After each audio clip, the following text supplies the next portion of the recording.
হতাশায় ভেঙে পড়েন। অ্যাডমিট কার্ড দেখে জানা যায় ভুল কেন্দ্রে এসে পড়েছেন তিনি, যদিও ততক্ষণে শুরু হয়ে গেছে পরীক্ষা।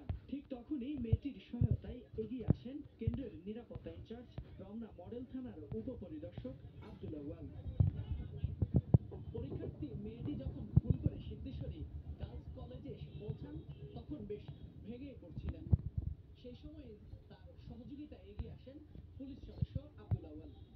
নিজের মোটরসাইকেলে করে সিদ্ধেশ্বরী গার্লস কলেজ থেকে তাকে পৌঁছে দেন তার যে পরীক্ষার হল কেন্দ্র সিদ্ধেশ্বরী ডিগ্রি কলেজে।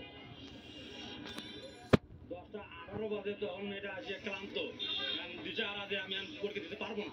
সবাই ওকে বলছে যে তোমার রোল নম্বর কত, ব্যানারে দেখতেছে। তো আমি বললাম যে এখানে তো কোনো মেয়ে সিট নাই, এখানে মেয়েদের পরীক্ষা নাই, তোমার অ্যাডমিট কার্ডটা আমি দেখি। তখন আমি ওর অ্যাডমিট দেখে দেখলাম যে সিদ্ধেশ্বরী ডিগ্রি কলেজ।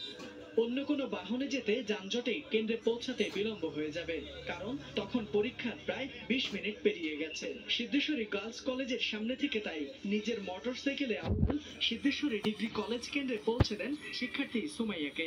যখন নির্ধারিত কেন্দ্রে পৌঁছান তখন ঘড়িতে সময় 10টা 27 মিনিট। যেই কারণেই হোক মেয়েটা লেট করে ফেলছে আর কি। তো আমার কাছে মনে হলো যে মেয়েটার আসলে হেল্প করা উচিত এই কারণে। সেই জন্য আমি আমার নিজস্ব বলে যে এই যেতে তার অনেক সময় লাগবে এবং পরীক্ষা নাও দিতে পারে। এইচএসসি পরীক্ষার্থী সুমাইয়া ইসলাম রাজধানীর Wills Little Flower School and কলেজের শিক্ষার্থী। পরীক্ষার কেন্দ্র সিদ্ধেশ্বরী কলেজ হলেও নামের পার্থক্য বুঝতে না পারায় এসে পড়েছেন সিদ্ধেশ্বরী গার্লস কলেজে। এতে তৈরি হয় বিপত্তি, শঙ্কায় পড়েন পরীক্ষা দিতে না পারার। পরীক্ষা শেষে এমনটাই জানান সুমাইয়া। পরীক্ষা শেষে ধন্যবাদ জানান তার সহায়তায় এগিয়ে আসা সবার প্রতি। কৃতজ্ঞতা জানান সেই পুলিশ সদস্যের কাছেও। যমুনা নিউজ, ঢাকা।